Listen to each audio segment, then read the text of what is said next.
Hi, everyone. Today is Tuesday, May the 5th. Yesterday we had May the 4th be with you, and today is Cinco de Mayo. So happy Cinco de Mayo day, everybody. On page 66, your cartoon, we have another cartoon with the sharks, and the shark is in the water yelling, "Bear, bear!" And you see all of the people running off the island and into the water because of the bear. So cute, cute cartoon. Okay, on page 67, we have a comprehension check. This is a comprehension check on your reading. And there are a series of multiple choice questions on page 68. And then on page 69, there are 3 questions that you will have to look back into your reading to answer. And you see there's quite a few lines. So, this is sort of like writing a paragraph. So I want everyone to write, at least, I'm not going to tell you how many sentences because it just depends on how big you write. But to answer the question adequately, maybe 5, 6 sentences. So what we want is when you're doing these paragraphs, all this time that we've been working on the main idea and then the details following it, you're going to use to write your paragraphs. Okay. But before we do that, I'm going to read it to you, just so you can hear it first. So this is on the Coliseum. The Coliseum is an ancient stadium in the center of Rome. It is the largest of its kind. It is very old. They started building it in the year 70 AD. It took 10 years to build, and it is still around today. The Coliseum has been used in many ways. In ancient Rome, men fought each other in it. They fought against lions and tigers and bears. Oh my. I'm going to get back to that one sentence I just said. It was dreadful, but most of the people loved it. As many as 80,000 Romans would pack inside to watch. These gruesome events went on until 523. The Coliseum has been damaged many times over the years. It was struck by lightning in the year 2017. This started a fire. Much of the Coliseum is made of stone, but the fire damaged the upper levels. They were made of wood. This damage took many years to repair. It was not finished until the year 240 or 240. The worst damage happened in 1349. A mighty earthquake shook Rome and the Coliseum. The south side of the building collapsed. Pieces of the arena were all over the ground, and many people took the fallen stones. Others took stones from the seating areas. They used them to repair houses and churches. The Romans of those days were not connected to the Coliseum. It had last been used as a castle, and before that, it was a graveyard. It has been hundreds of years since the games. The damage to the Coliseum was never repaired. It's a good thing the outer wall of it still stands strong. Today, the Coliseum is one of Rome's most popular attractions. People from all over the world come to Italy to see it. The Pope leads a big march around it every Good Friday, and it is a symbol that many know. It has even appeared on the back of a coin. I guess that makes it a symbol that many people want too. Okay, so I'm going to pause it there for just a second because my phone is ringing, and I'll be right back. Okay, sorry about that. I just wanted to explain this one line up here in the second paragraph. Yes. It says they fought against lions, tigers, and bears. Oh my. Does anyone know where that came from? That particular lions and tigers and bears. Oh my. Okay, it's actually from the Wizard of Oz. And you know, since liberal Dorothy's House, Wizard of Oz, I thought it would be good for you guys to see it if you haven't seen the Wizard of Oz, just to at least see that part, because that's kind of a famous sentence. If you say lions and tigers and bears, oh my. So I'm going to share that with you.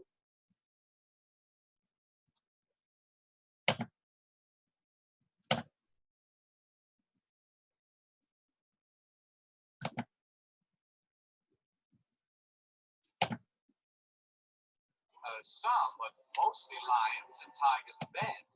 Lions and tigers and bears. Lions and tigers and bears. Oh my! Lions and tigers and bears. Oh my! Lions and tigers and bears. Oh my! Lions and tigers and bears. Oh my! Lions and tigers and bears. And tigers and bears. Oh.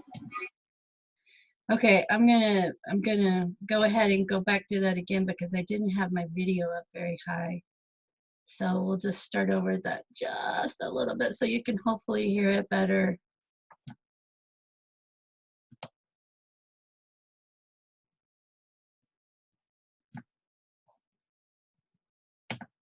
Some, but mostly lions and tigers and bears. Lions and tigers and bears. Lions and tigers and bears. Oh my! Lions and tigers and bears. Oh my! Lions and tigers and bears. Oh my! Lions. Okay, so that is where that sentence comes from, and you might hear it around. I mean, people use it in common everyday conversations. The lions and tigers and bears. Oh my. Okay, so now you know. All right, on page 70, we're going to go through your vocabulary quadrant. This is the last set of vocabulary words for the spring session. This is it. You won't have any next week. So this is the last of the vocabulary for this school year. Wow. Okay. The first definition that you have is considerable. And it is an adjective, and it means large enough to be important, to have an effect. So considerable isn't just a tiny amount. It's got to be big enough to be noticeable. It's got to be big enough to be important or to think about or to observe. So I have two contrasts to sort of explain how considerable could be. Before I get to that, sorry, let me read the first sentence I have. I spend considerable time preparing for my classes. Okay, so that's the definition I gave you, the sentence I gave you. And now let's share.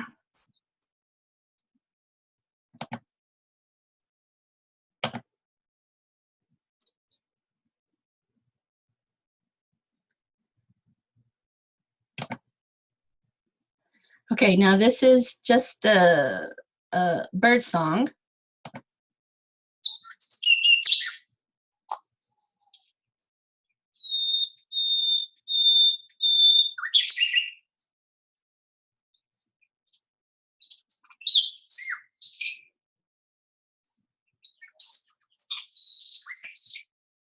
Okay, so that was like a pretty little bird song, right? Like different little sounds and some tweets and everything. And now we're going to listen to some roosters and see what we think of their noise.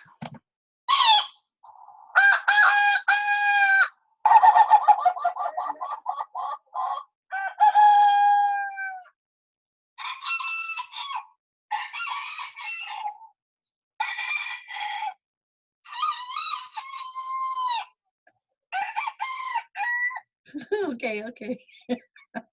We give up, right? All right, so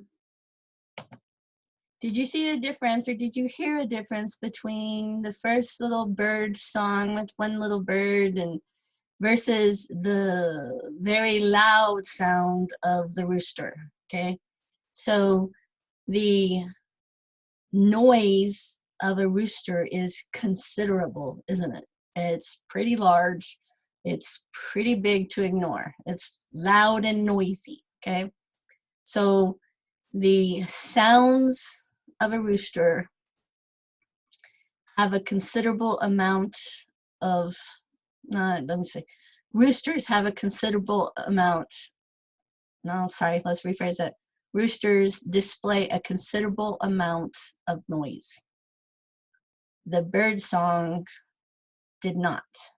Or you could say the rooster is considerably louder than the bird. Okay, so considerable, larger, bigger, noisier, louder, something that you can't ignore. It has an impact on you.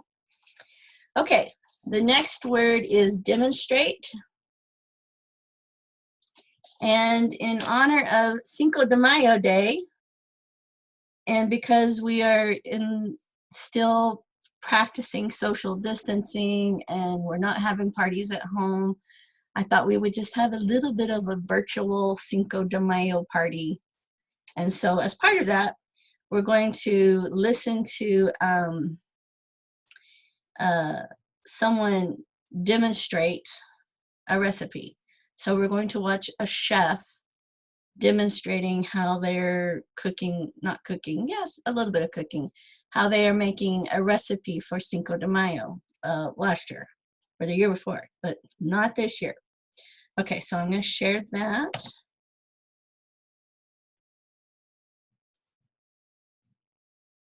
Just, here we go. I just have to get my notes here because we're not going to listen to all of it. Piñata party. And I can't remember one single time in Mexico when I went to a piñata party when there wasn't a gelatin dessert. Gelatinas are big, huge, huge, huge.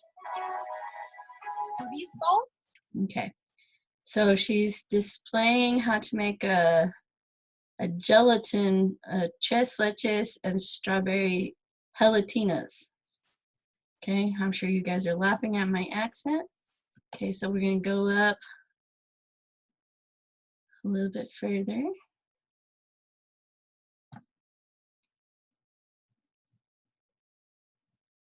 This beautiful amber color. So the 3 milks are ready, and now I'm adding the strawberries in here. Okay, so here we have the gelatin, Sally. Now this is what we're gonna do.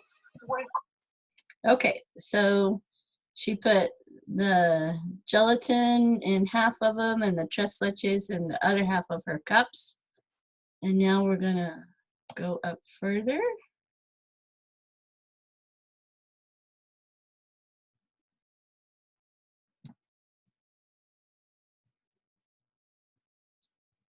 With gelatina, any flavor, anything. They're like a party in a cup.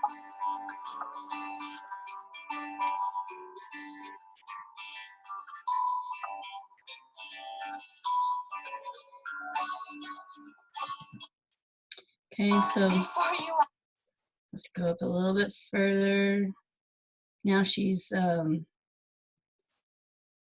refrigerated all those. When I finished my gelatin, I have my 2 flavorings. I have the tres leches.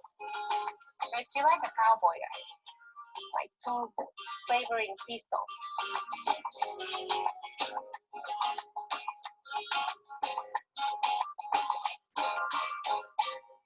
A lot of berries in here.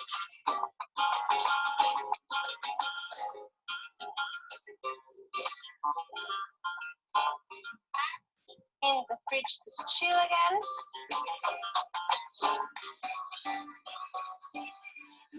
Guys,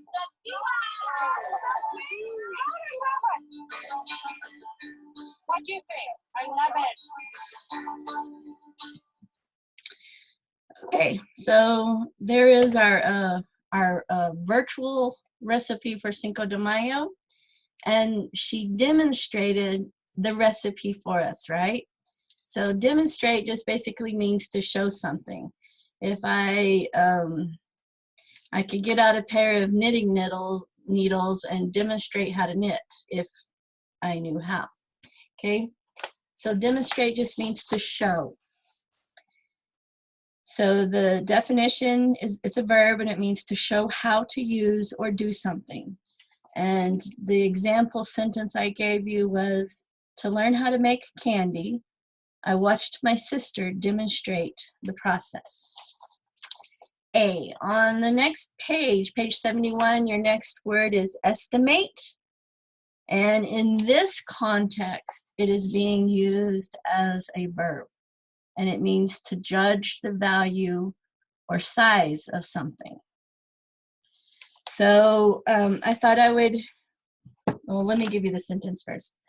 So the sentence I gave you was, I estimate the amount I should leave for a tip in a restaurant. I don't calculate it precisely. All right, so I thought I'd give you an example. So I have a little jar of jelly beans. Okay, I don't know how many there are. I didn't count them, but just looking at them, how many do you think are in there? I'm gonna say 25. So I am estimating that there are 25. So I'm going to stop this video so I can now count them and see how many there are. Well, I was slightly off. There are 49 jelly beans in this jar. So my estimation was not very close, was it? Okay, or my guess wasn't very close. All right, I thought that I would go ahead and also do the family tree for estimate. So here is your family words for estimate. And over here you have your verbs. Estimated, which would be in the past. Estimates, like she estimates that there are 25 jelly beans in the jar. Or the next one, estimating. She is estimating that there are 25 jelly beans in the jar.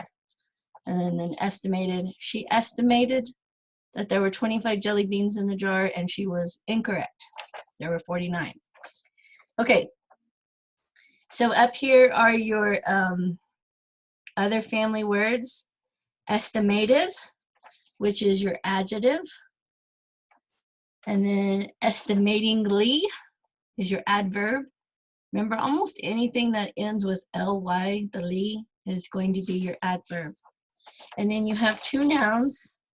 Estimation, her estimation of 25 jelly beans was incorrect. Or estimator, which is a person who estimates. Some people have jobs that are just on estimating things. Okay. So those are your family words for estimate. All right, the next word is impact. And in this vocabulary, it's being used as a noun. And it is the effect that an event or situation has on someone or something. Basically, there's nothing that we do that doesn't impact other people around you. The words that you say impact the people around you. The way you look at people can impact the people around you. So everything that we do has an effect on someone else. And then there are larger natural events that have an impact on us. An earthquake has an impact on our houses and buildings, especially if we lived in California. Or tsunamis have an impact on beaches. So I have this, I thought, totally cool, two little videos from NASA on the impact of asteroids, stars that come crashing down, or not stars. Okay, so I'm gonna show those for you. Just have to find the right one.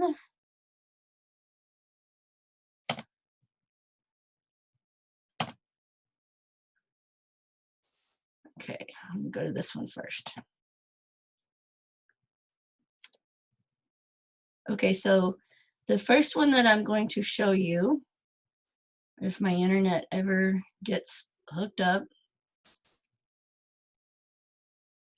this is an actual event that took place June 26th of 2019, so about this time last year. And this is a picture from outer space looking down onto Earth. And it says, asteroid 2019 MO exploded in our atmosphere. I can't get it to go down now.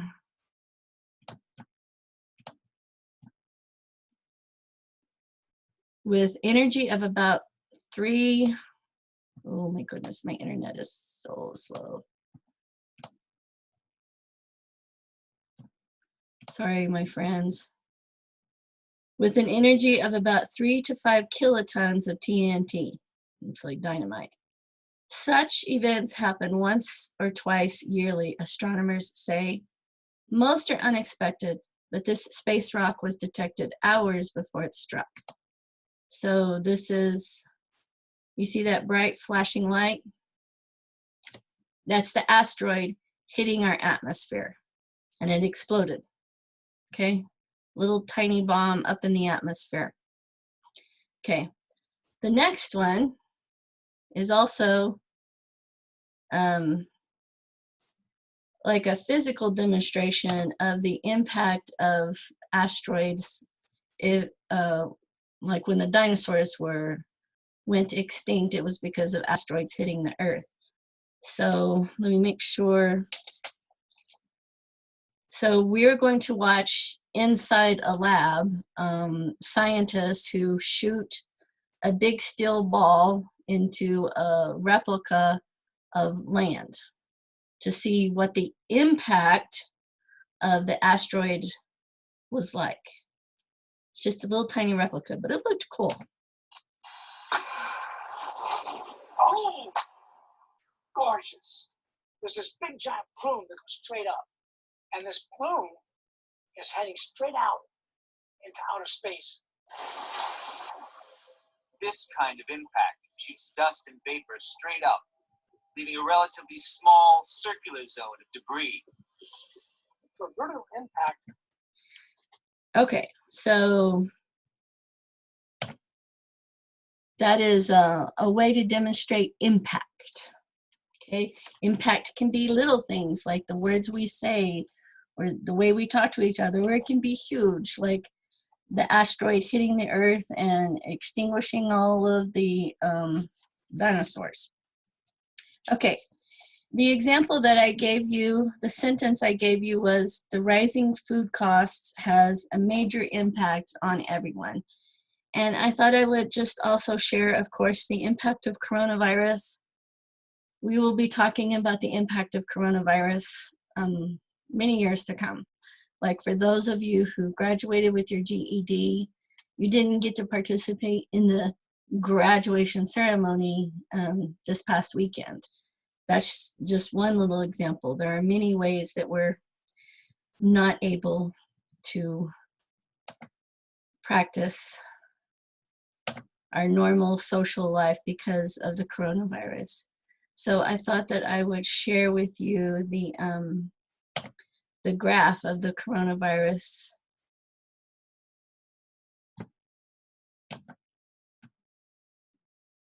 Come on, sorry. Internet is incredibly slow.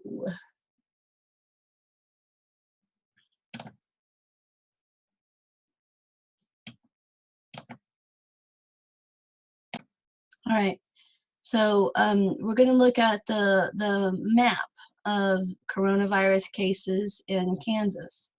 And if we had looked at this map even 2 weeks ago, there would not have been very many cases in Southwest Kansas. But now our circles are as big as the ones in Kansas City and bigger than Wichita or Topeka.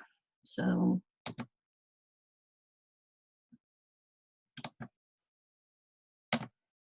okay, so this is the current map of the coronavirus hotspots. So Johnson County, which is part of Kansas City, has 504 cases. Wyandotte County, which is part of Kansas City, has 901. And Jefferson County has 10.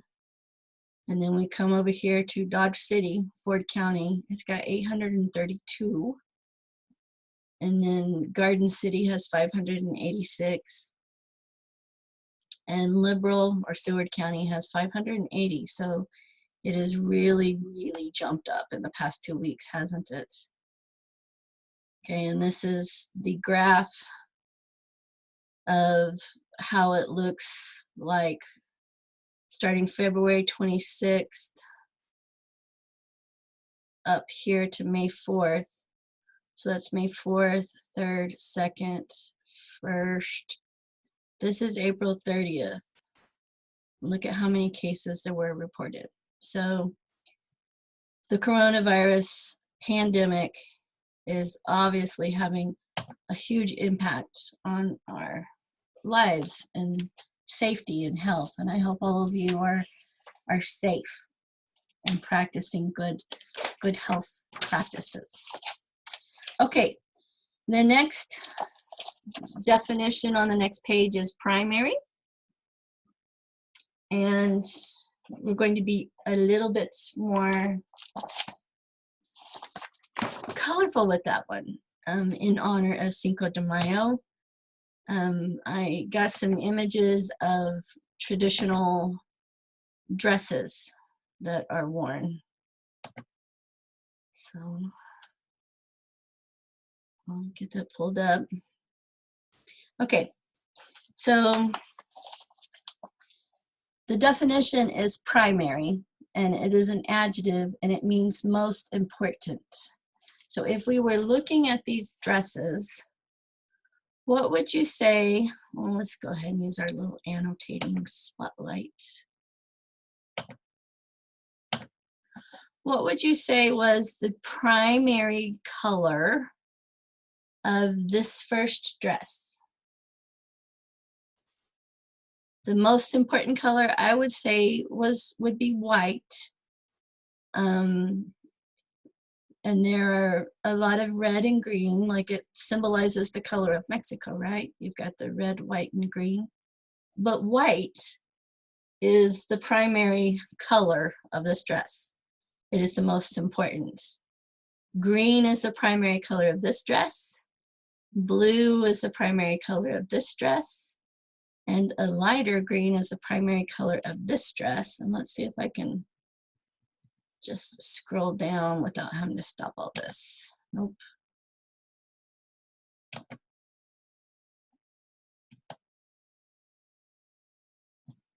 Okay. And the primary color of this dress is yellow. Okay, so primary means most important. All right, and the definition, the sentence I gave you is the primary ingredients in mayonnaise are eggs and oil. I don't typically say that way, mayonnaise. I just say mayonnaise because I got a lazy Texas tongue, but it's mayonnaise. The primary ingredients in mayonnaise are eggs and oil. Okay, the last word in your vocabulary is item, and it's a noun, and it means a single thing in a set, a group, or a list. And I thought I would just talk to you about the items that are on my desk, okay? Some of this you would recognize from class. Here is my big eraser. Here is my Scotch tape. That's another item from my office that is now on my desk. Here, this item is the Burlington English headset microphones that everyone uses for the Burlington English. Pair of scissors. My mini boards, I have about 20 of those things. I love them. Okay. And here's my box with all of my markers. So what are the items inside this box? Well, I've got my Post-it notes, almost running out of Post-it notes. I've got my big markers. I've got my little markers. I've got some white out. And I have a little tiny eraser for my mini boards. Then I have some little tiny Post-it notes, really tiny. Okay, so those are the items that are on my desk. So items just basically means anything that's part of a group, anything that's a list. The sentence I gave you was, my shopping list had more than 20 items on it this week. Okay, so that's it for today.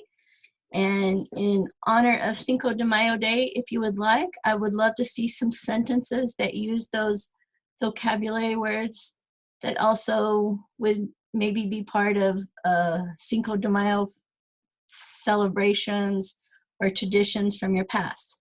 But not this year because we're not partying, okay? So everyone do have a great Cinco de Mayo day, and I will see all of you tomorrow. Bye.